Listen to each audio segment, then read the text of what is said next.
مولانا طارق جمیل صاحب کے سامنے ڈاکٹر ذاکر نائک صاحب سے سخت سوال کیے گئے کہ بہت سے لوگ آپ سے یہ سوال کرتے ہیں کہ آپ رفع یدین کیوں کرتے ہیں. تو ڈاکٹر ذاکر نائک صاحب نے یہ بات کی کہ وہ اس لیے سوال کرتے ہیں کہ وہ امت مسلموں میں انتشار پھیلانا چاہتے ہیں اور وہ اختلاف کو اور زیادہ زور دیتے ہیں اور ان کا یہی مقصد ہے کہ ہمیں فہم حاصل ہو تاکہ ہم زیادہ سے زیادہ لوگوں میں مشہور ہو سکیں. ڈاکٹر ذاکر نائک صاحب کا یہ کہنا ہے کہ ان لوگوں کا صرف اور صرف یہی کام ہے کہ امت مسلمہ میں انتشار پھیلانا اور اختلافات کو فروغ دینا. دیکھا جائے تو 90% مسائل ایسے ہیں جو تمام امت مسلمہ میں کامن ہیں، یعنی صرف اور صرف 10% جو مسائل ایسے ہیں جن کے اوپر اختلافات ہیں اور ان اختلافات کو بیس بنا کر امت مسلمہ میں انتشار پھیلایا جا رہا ہے. اس کے علاوہ ڈاکٹر ذاکر نائک صاحب کے اوپر جو بندے اعتراض کرتے ہیں کہ ڈاکٹر ذاکر نائک صاحب جو دیکھیں اللہ تعالیٰ کے ولی ہیں، یہ اللہ تعالیٰ کے ولی کی بالکل نہیں ہو سکتے کیونکہ ان کا لباس جو ہے وہ ہی قرآن سنت کے مطابق نہیں ہے.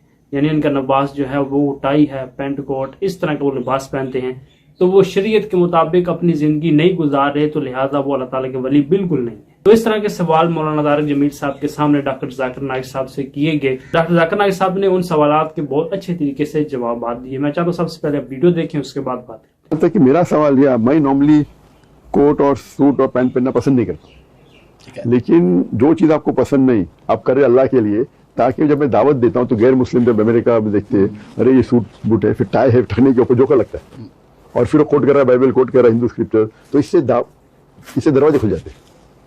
اور جب بھی میں لیکچر دیتا ہوں اس ٹائم میں سوٹ پینٹ پہنتا ہوں. عام طور پہ آپ گھر پہ آئیں گے تو آپ کتنے دیکھیں گے تو میں کرتے پائجامے جیسے، تو آپ اگر آپ دیکھیں گے جب کوئی بھی ملتا ہے جب ملنے ہے تو کرتے پائجامے.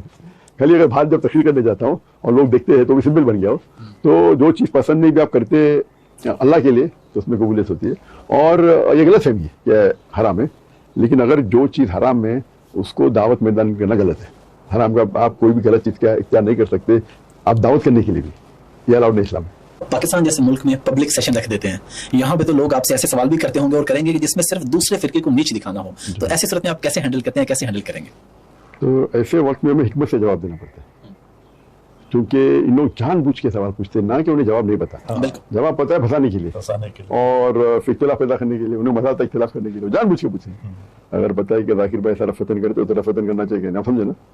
تو اس کا حل یہ ہے کہ میں کہہ رہا تھا کہ ایک چیز ہوتا ہے فرض اور ایک چیز ہوتا ہے افضل. تو اور جو اختلاف زیادہ ہے وہ افضلیت پہ ہے، رفتن کرنا چاہیے نہیں کرنا چاہیے. چاروں اہم معنی یہ ہے کہ اگر آپ دوسری کوئی ائمہ کو فالو کرتے غلط نہیں، آپ کر سکتے. تو میں کہتا ہوں آپ اگر ریسرچ کیے اور آپ کو پتا چلا رفتن کرنا بہتر ہے تو آپ کرو، لیکن دوسرے پہ تھوپو مت. جس میں کہتا ہوں کہ میں ہی صحیح نہیں، میں بھی صحیح ہوں. تو یہ اگر آپ لے کے جائیں گے اور دیکھیں جائے تو فرائض پہ اختلاف نہیں ہے، بہت کم اختلاف جو ہے مستحب پہ ہے، سنت پہ ہے. آپ سمجھے نا. لوگ اپنے ویڈیو دیکھیں جس ویڈیو کے اندر مولانا طارق جمیل صاحب کے سامنے ڈاکٹر ذاکر نائک صاحب سے یہ سوال کیے گئے رفع یدین کے بارے میں، اور ڈاکٹر ذاکر نائک صاحب کے اوپر جو تنقید کی جاتی ہے فرقہ پرست علماء کی طرف سے، صرف اور صرف فرقہ پرست علماء کو ڈاکٹر ذاکر نائک صاحب کی ٹائی اور پینٹ کوٹ ہی نظر آتا ہے، جبکہ ان کی جتنی بھی ان کے حوالے سے خدمات ہیں ان کو وہ 0 سے ملٹیپلائی کرتے ہیں اور یہ کہتے ہیں کہ ڈاکٹر ذاکر نائک صاحب جو ہیں وہ اللہ تعالیٰ کی ولی بالکل نہیں ہے. جبکہ اگر دیکھا جائے تو ڈاکٹر ذاکر نائک صاحب نے کتنے لاکھ نان مسلم کو مسلمان کیا ہے. وہ فرقہ پرست علماء ڈاکٹر ذاکر نائک صاحب کے خلاف باتیں کرتے ہیں اور ڈاکٹر ذاکر نائک صاحب کے خلاف پروپیگنڈے کرتے ہیں، جن کے ہاتھ کے اوپر ایک بھی نان مسلم نے اسلام قبول نہیں کیا.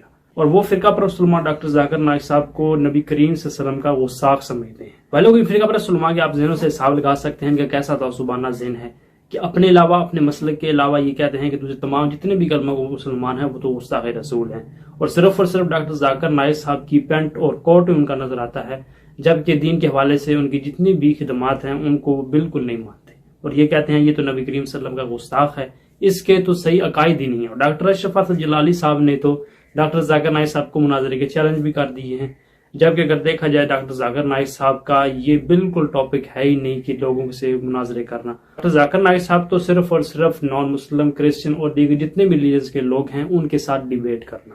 تو یہ فرقہ پرست علماء یہ کہتے ہیں کہ ہم اپنے مسلمان بھائی کے ساتھ ہی لڑتے رہیں، تاکہ ہم دوسرے مذاہب کے جو لوگ ہیں ان کو دین کی تبلیغ کریں اور ان کو کنورٹ کریں، یعنی نان مسلم سے ان کو مسلمان کریں. ذاکر نائک صاحب انٹرنیشنل لیول پر جو کام کر رہے ہیں ان کے اوپر تنقید کرتے ہیں فرقہ پرست علماء. اور دوسری بات یہ رہی کہ ڈاکٹر ذاکر نائک صاحب جو ہیں وہ اللہ تعالیٰ کے فرشتے بالکل نہیں ہے، غلطی ان سے بھی ہوئی ہے کئی جگہ پر، لیکن ان کی تمام جتنی بھی غلطیاں ہوئی ہیں ان کو سامنے رکھ کر